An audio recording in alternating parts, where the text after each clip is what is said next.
Alright, similar to the first matchup between these two teams, the Suns did not match the Clips' level of effort at all, and that was the theme of the entire first half. Offensively, they were way too sloppy with their passes, then defensively, they were way too slow on rotations, never got back in transition, never had any resistance whenever the Clips got downhill, and never cleaned glass. Their 4 turnovers to start the night allowed the Clips to establish a rhythm early, but then their laziness on defense allowed the Clips to maintain it, and if it weren't for Book, it could have been even worse than what it was.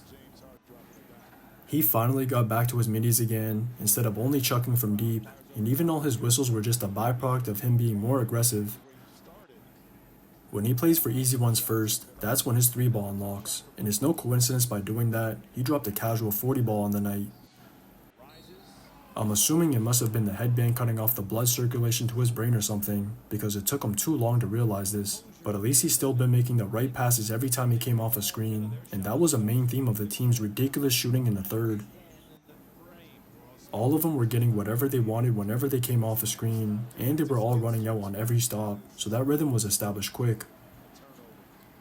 I don't think I've ever seen a team make their first 15 shots, and if anything, they should have had a perfect quarter, because the ones they did miss were wide open.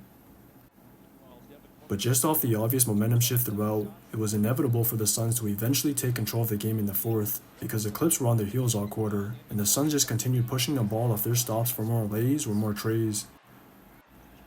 But those swings or sprays were open all night, and it started with Dunn being the biggest beneficiary in his second to help keep him afloat, then O'Neal being the biggest beneficiary in his second half to help him run it back. As great as Book's night was, there's no 21-point comeback and 2 straight wins in the Intuit Dome without those two combining for 37. Just watch the tape. O'Neal in the corner for 3. It's a big one. Timeout Clippers, Suns by 6.